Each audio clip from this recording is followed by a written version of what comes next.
Assalamu alaikum, dear students. Can you tell me what happens when someone throws direct light on your eyes? Or when you unintentionally and accidentally step on a thorn? What happens? When you step on a thorn, you take your foot back and you're hurt, you're pained by that.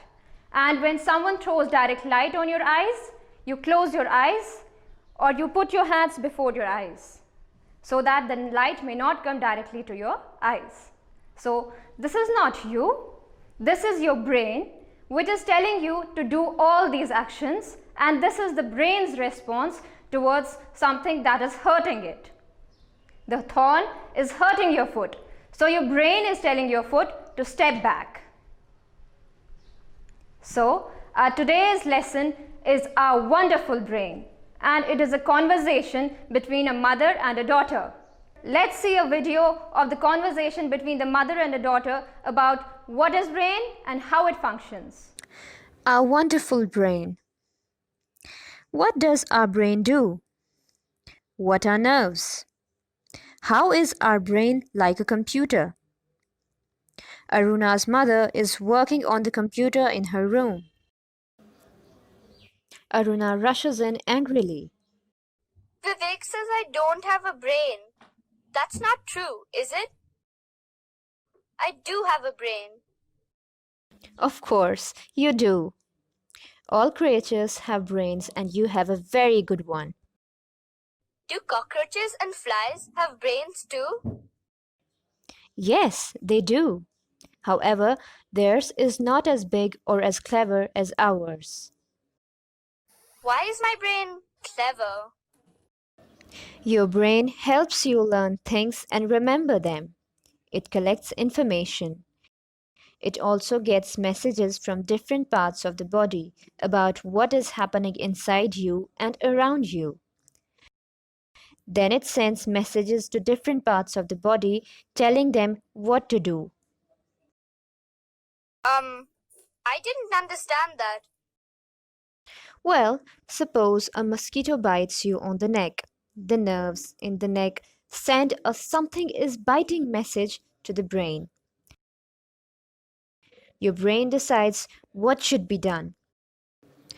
If it thinks the bite should be scratched, it sends a message to your arm and hand, asking it to lift itself and scratch the bite. What are nerves?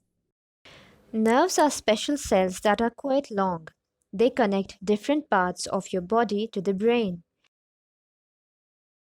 They let the brain receive and send messages or information to different parts of the body. They are like the wires in your computer that take the information you type on the keyboard to its memory. The computer then sorts out the information and tells you what to do with it. Is the brain a computer? Well, the computer is rather like our brain. It can receive and remember information.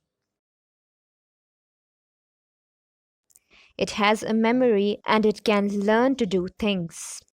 However, there is a big difference. What's that? You have a brain, so you know you are here. You are conscious. A computer is not aware of itself. You can think and dream and imagine. You can think of a story. You can do all that without someone telling you to do it.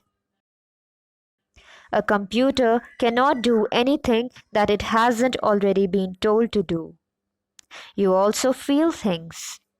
You can be sad or happy, angry or upset. A computer cannot feel things. So you see, the human brain is a wonderful thing. Thank you, Mummy. Now I have to do something important. What's that? I have to tell Vivek all about my wonderful brain.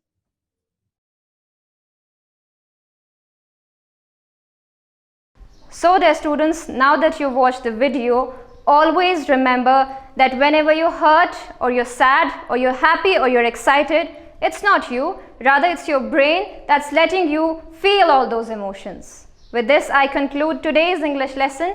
I hope to see you next time. Till then, stay blessed.